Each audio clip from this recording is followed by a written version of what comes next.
निर्जला एकादशी की व्रत कथा। एक समय की बात है, एक जाट था। उसकी नई नई शादी हुई थी। शादी के बाद वो पहली बार अपनी पत्नी को लेने ससुराल जा रहा था।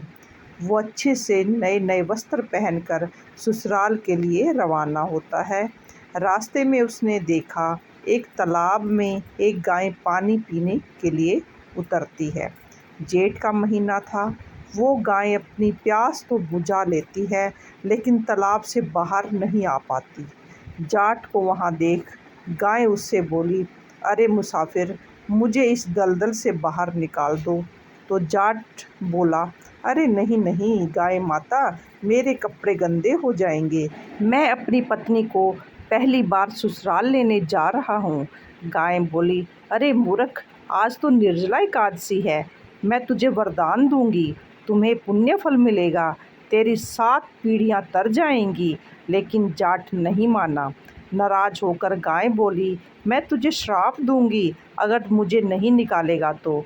जा, अब से तू 8 पहर बाद गधा बन जाएगा। वो जाट डर गया और गाय से माफ़ी मांगने लगा, लेकिन तब तक गाय तालाब में पूरी तरह डूब गई थी। यह देख जाट उदास हो गया और उदास मन से ही वो ससुराल पहुंच गया। जमाई को देखकर ससुराल में सभी बहुत खुश हुए, लेकिन जाते ही उसने रट पकड़ ली कि मेरी पत्नी को विदा कर दो, हमें जाना है। सभी ने बहुत मिन्नतें की कि जमाई राजा, एक दिन के लिए रुक जाओ, पर वो नहीं माना। तब उसकी पत्नी बोली, सब इतना कह रहे हैं तो आप एक रुक क्यों नहीं जाते।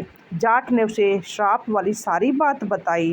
तब उसकी पत्नी तुरंत उसके साथ वापस घर की ओर चल दी। 8 पहर के बाद जाट गधा बन जाता है और उसके बाद उसकी पत्नी उसे घर लेकर बैठी रही। इस तरह कई दिन बीत गए। जब घर में अन्न धन कुछ भी नहीं बचा, तो वो अपनी पत्नी से बोला, तुम मुझे मजदूरी करने के लिए ले चलो। तब वो दोनों नगर के राजा के यहाँ मजदूरी करने पहुँचे। राजा के यहाँ पर खुद कुएं की खुदाई का काम चल रहा था।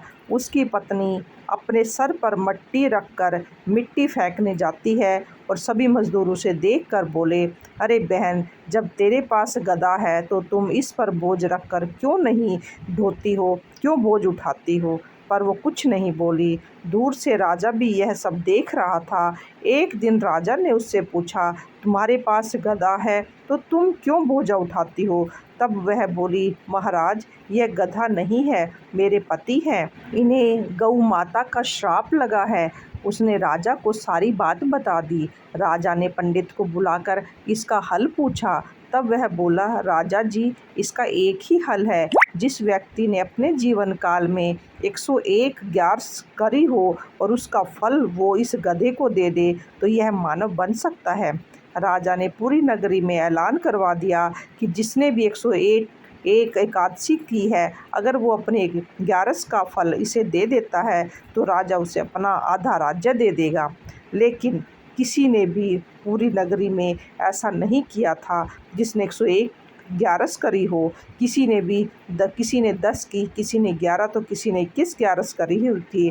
तब एक बुढ़िया माई आई और बोली, राजा जी, मैंने पूरी 101 ग्यारस करी हुई है, तुम अपने ग्यारस का फल इस गधे को दे दो तो मैं तुम्हें मुंह मांगा इनाम दूंगा। तो बुढ़िया बोली, महाराज, मैं धन लेकर क्या करूंगी, मैं आज हूँ कल नहीं हूँ, मैं इसे 100 ग्यारस का वरदान देती हूँ, लेकिन एक निर्जला एकादशी को मैं अपने पास रखूंगी। इस एक निर्जला एकादशी के व्रत से मुझे मोक्ष की प्राप्ति होगी, मुझे श्री हरि विष्णु की प्राप्ति होगी। ऐसा कहकर उस बुढ़िया ने अपनी 100 एकादशियों का फल उस गधे को दे दिया और वो इंसान बन गया। लेकिन एक एकादशी की कमी से उसका शरीर इंसान की तरह न बन सका और उस गधे की पूंछ उसके शरीर में से नहीं हटी।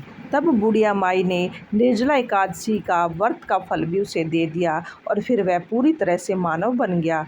दोस्तों, यह थी निर्जला एकादशी की व्रत कथा। अगर आपको यह कथा पसंद आई है तो प्लीज़ वीडियो को लाइक और चैनल को सब्सक्राइब जरूर करें। फिर मिलते हैं हम किसी और वीडियो के साथ। तब तक के लिए जय श्री कृष्णा, राधे राधे।